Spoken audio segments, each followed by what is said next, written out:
Hi hello नमस्कार. मी प्रियंका म्हणजेच नक्षय तुम्हा सगळ्यांचं नवीन ब्लॉगमध्ये मनापासून स्वागत करते. तर आज वटपौर्णिमा आहे. आंघोळ वगैरे झाली आहे, देवपूजा पण झाली आहे. 6:50 झाले ते.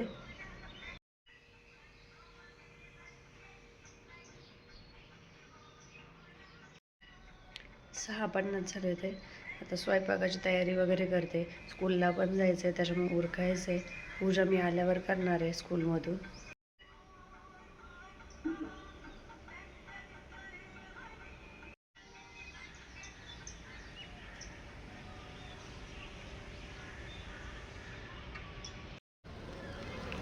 मी आता आली आहे स्कूलला.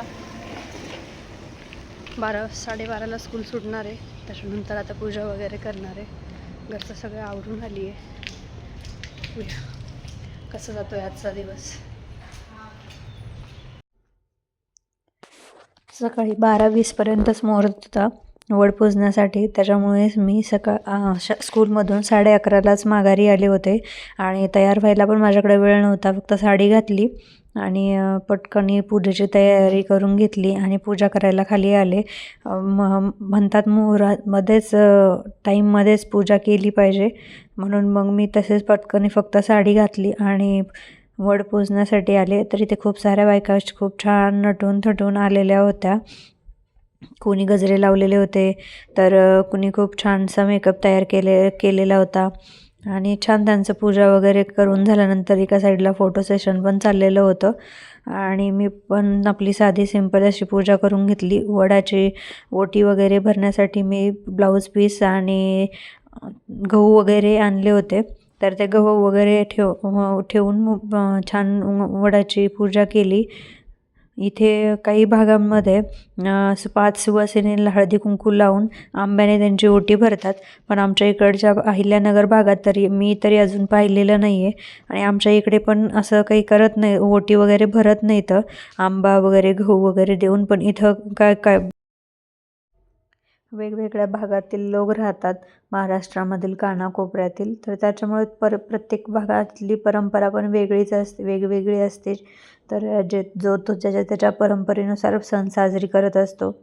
तर आमच्याकडे नाही भरत 5 सुवासिनींची ओटी वगैरे आंबा आणि गहू टाकून, पण हळदी कुंकू वगैरे सगळ्यांकडला लावतात. तर ते हळदी कुंकू वगैरे मी लावून घेतलं. त्या साईडनी मला काही तुपाचा दिवा जळेनाच. खूप वारं सुटलं होतं, ऊन पण होतं कधी कधी आणि कधी कधी वारं पण सुटत होतं. त्याच्यामुळे मला ते पेटलंच नाही तो तुपाचा दिवा. तर मी एका दुसऱ्या साईडला घेऊन आले होते त्याला आणि थोडा पेटवायचा प्रयत्न केला, पण तरी पण एवढा काही पेटला नाही. मग अगरबत्ती वगैरेच पेटून घेतली होती. खूप वेळ झालं प्रयत्न करते पण तो काही पेटेनाच. वाऱ्यामुळे कायम विजायचा आणि खाली जे पेटलेलं होतं त्यात कापूर टाकलेला होता, त्याच्यामुळे ते आग पटकन पकडली होती आग्याने. तर छान अशी अगरबत्ती मी पेटून घेतली आणि ओवाळून लावून घेतली. तर साईडला बायांचं फोटो सेशन पण चाललेलं होतं. कोणी पूजा करत होतं, कोणी फोटो काढत होतं. तर माझी छान अशी पूजा वगैरे झाली होती आणि आता वडाला 7 फेरे मारायचे होते.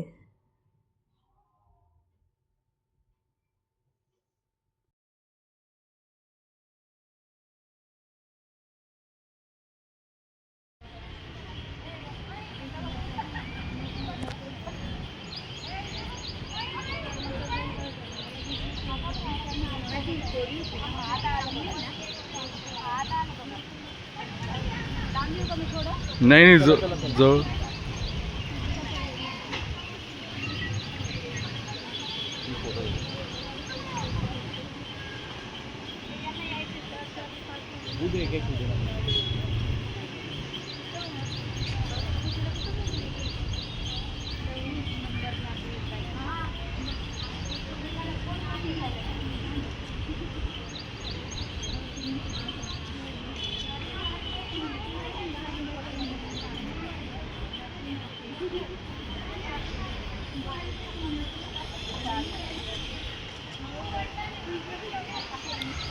तू मागे थोडं इकडे हो ना. हां आईचं काय.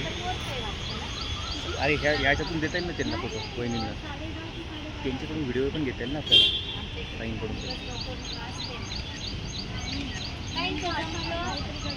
नाही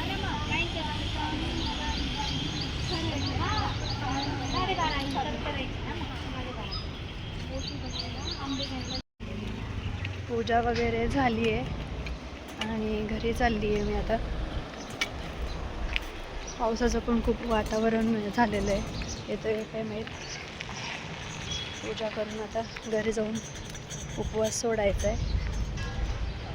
आज जेवणामध्ये रस, वरण भात, पापड, कुरडई आणि बटाट्याची भाजी केलेली आहे. चला जाऊया घरी. घालायला खूप सोपं वाटतं पण काढायला आता खूप अवघड जाणार आहे. खूप गरम होत आहे आज. जाऊन आली आहे मी, आता चेंज करते आणि जेवायला घेते. छान झाली पूजा वगैरे व्यवस्थित. आज टाईम कमी होता त्याच्यामुळे खूप धावपळ झाली. जर दिवसभर असते तर एवढी धावपळ झाली नसती माझी. पण इट्स ओके, कधीतरी असं चालायचंच. नवऱ्यासाठी एवढं तर केलंच पाहिजे.